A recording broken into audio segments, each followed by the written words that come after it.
欢迎来到白天全是大长腿，晚上还有诗和警方之2204印尼最新票房冠军《夺命梦魇》电影上映首周就在富川电影节上拿下了8项提名，更是连续4周霸榜印尼票房榜首。这么刺激的电影怎么能在白天看呢？花姐特意挑了晚上更新，愣着干嘛？还不艾特你们的大冤种好友？反正大家都失业了，闲着也是闲着。老规矩，资源和解说同步更新。故事要从一个风雨交加的深夜说起。这天凌晨，我们的男主塔马德正和往常一样躺在床上准备休息，可谁知他刚躺下，一阵大风就将窗户吹开，迷迷糊糊的马德只好起床关窗。然而就在他关好窗户准备回去的时候，诡异的一幕发生了，窗户外似乎有人影闪动，可等马德仔细一看，黑影已经不见。刚开始马德以为是看错了，刚准备转身，可谁知身后却吹来一阵冷风。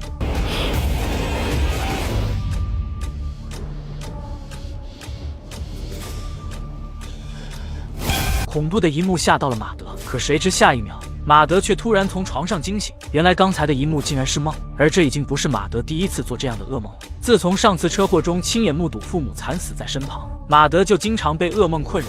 爷爷以为是父母去世的一幕给马德造成了心理阴影，为了消除马德心中的阴影，爷爷带着他找过很多心理医生，可最终的结果都不如人意。接二连三的噩梦也让马德逐渐习惯。简单洗漱，马德就背上书包准备去学校上课。在路过客厅的时候，马德看到电视上正在播报一条新闻，一个女人因为生活问题在家选择了自杀。马德出来的时候正巧看到女人的正脸，不知道为什么，他总觉得这个女人十分眼熟，好像是昨晚梦到的那个阿飘。但马德也没有多想，以为只是错觉。刚来到教室，马德就看到班主任带着一个女孩走了进来，女孩名叫小美，是来自雅加达的转校生。然而同学们见到漂亮的小美却没有主动靠近，而是开始议论起了小美为什么转学。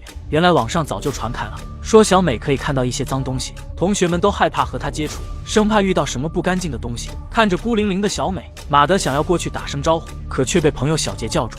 放学后，爷爷带着马德来到了医院，医生觉得马德的情况不像生病，更像是被什么东西缠上了。他推荐爷爷带马德去找个萨满看看，因为检查报告上显示马德没有任何问题。听到医生的诊断，爷爷十分无奈，原来爷爷是一个无神论者，根本就不相信这些神神鬼鬼。临走前，爷爷从医生口中得知，下周会有一个从美国留学回来的医生来医院坐诊，到时候可以带孩子过来看看，说不定外国的医生有办法。爷爷当即就预约了下周的号。然而就在等待专家的这天，古怪的事情再次发生。那天早上，马德正在操场上开晨会，就在校长演讲的时候，马德的身旁突然出现了一男一女。恐怖的一幕吓到了马德。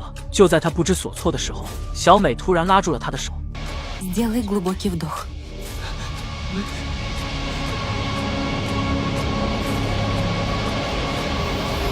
小美似乎也可以看到那些东西，在她的帮助下，2个阿飘竟然真的不见了。从小美口中，马德才得知，他刚才看到的东西的确真实存在。而马德之所以会看到阿飘，是因为他被打开了天眼。所谓的天眼就是额头上的第3只眼，只不过这只眼睛没有实体。小美告诉马德，那些阿飘都是枉死的冤魂，他们之所以缠着他，是想让他帮忙伸冤。只要他假装看不到，阿飘们就会主动离开。在回家的路上，马德又一次看到了阿飘，他谨记小美的提醒，假装看不到对方。阿飘果然离开了。就在马德庆幸这招有用的时候，身旁熟睡的大叔突然靠了过来。马德还想提醒一下，谁知碰到大叔的瞬间，马德却发现自己被传送到了一个诡异的空间。在那个空间里，马德看到大叔和妻子正在病床前哭泣，他们的女儿似乎得了什么病。不等马德反应过来，他又回到了公交车上。诡异的一幕让马德脊背发凉，他准备明天去问问小美，这到底是怎么回事。然而他还没等到第2天，怪事就再次发生。半夜，熟睡中的马德再次做了噩梦，这次他发现自己来到了一片森林中。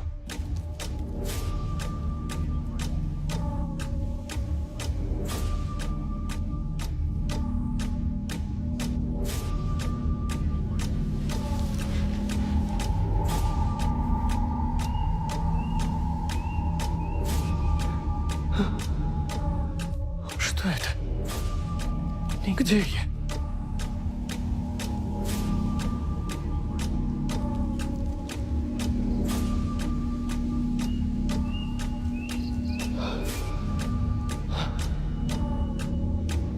就在马德四处观察的时候，身旁传来奇怪的滋滋声。马德回头看去，发现一个人竟然被困在大树里。他凑近一看，发现树里的男人竟然是白天公交车上遇到的大叔。被吓到的马德不小心摔倒在了地上。就在他后退的时候，却感觉被什么东西推着。马德回头看去，发现身后竟然有一个老奶奶。老奶奶让马德不要说话，保持安静。就在这时，森林中突然出现了一个白色的洞口，洞里还传出悦耳的歌声。在歌声的吸引下，被困在树里的大叔竟然挣脱了束缚，他一瘸一拐向着洞口走去。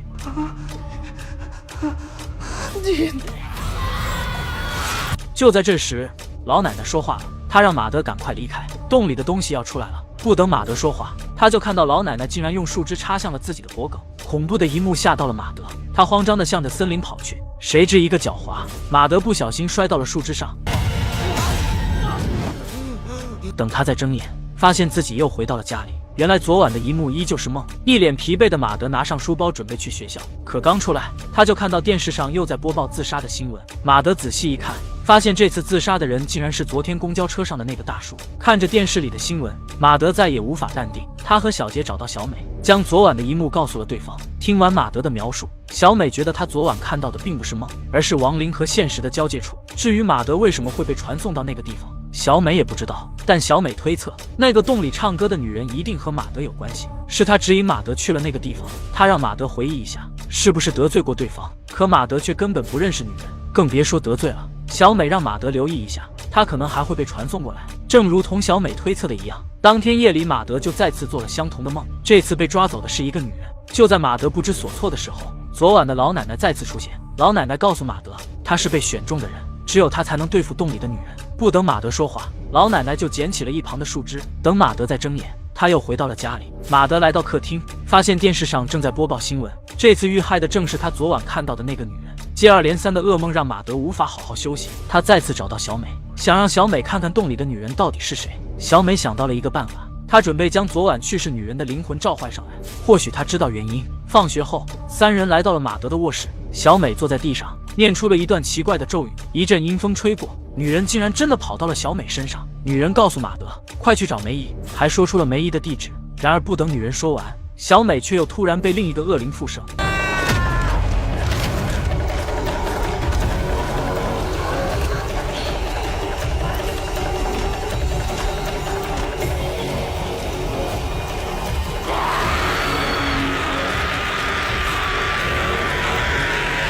马德从对方的语气中听出，附身在小美身上的恶灵就是洞里的那个女人。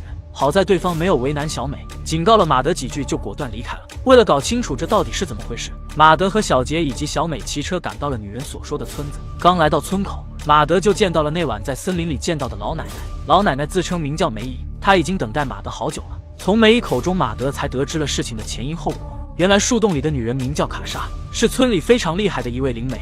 10几年前，卡莎在一次做法的时候被恶灵附身，结果不小心杀死了事主。而这个事主是一个恶霸，干了很多丧尽天良的事情。阿飘为了报仇，就趁着附身的机会干掉了恶霸。可村民们不知道事情的前因后果，他们以为卡莎被恶灵附身了，因为担心卡莎伤害到大家，他们就把卡莎绑在了小黑屋，用镇魂钉将她钉死在了木板上。谁知卡莎在临死前竟然用灵魂为代价降下诅咒，凡是对她出手的村民都会不得好死。卡莎死后，村里就开始发生怪事，一些村民莫名其妙在家里自杀。为了逃过诅咒，村民们就想到了逃离，他们离开村子，搬到了很远的地方。可诅咒却不会因为搬家而消失。在过去的10几年里，搬走的村民也陆续死于诅咒，而马德一家也曾经是村里的村民，他的父母和爷爷都参与了当年的事情。梅姨原本也是一个灵媒，她也曾试图破解卡莎的诅咒，但卡莎的力量太强大，梅姨根本就没办法破解。直到那天，她在森林里遇到了马德，作为村民们的后代，这个诅咒只有他才能解开。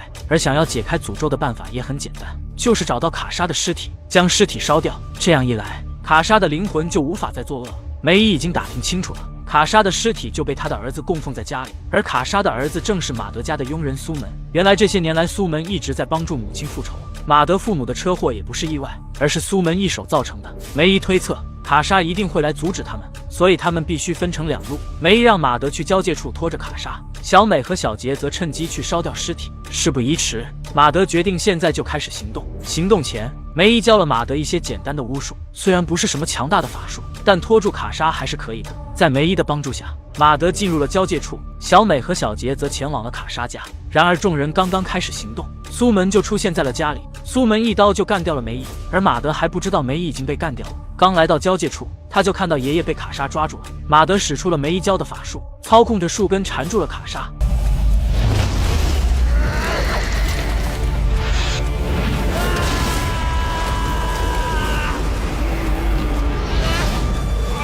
趁着卡莎被缠住，马德趁机将爷爷拖了回来。可谁知就在他要带着爷爷跑的时候，卡莎却挣脱了束缚。他一招大擒拿手，马德就被控制住了。而在现实世界，小美和小杰已经找到了卡莎的躯体。可就在两人要点火的时候，苏门也赶回了家里。虽然有2个人，但小美和小杰根本就不是苏门的对手。小美被一拳打晕，小杰也被苏门摁在地上疯狂摩擦。而在交界处，马德也被卡莎各种收拾。就在双方打得你死我活的时候，被打晕的小美从昏迷中醒来，她挣扎着爬到祭台，将汽油泼洒到了卡莎身上。反应过来的苏门想要制止，结果却被小杰拖住。气愤的苏门直接一刀结果了小杰。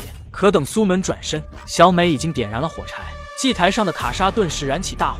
因为没了躯体，卡莎实力大减。马德趁机抱起一根树干，直接将卡莎的灵魂打散。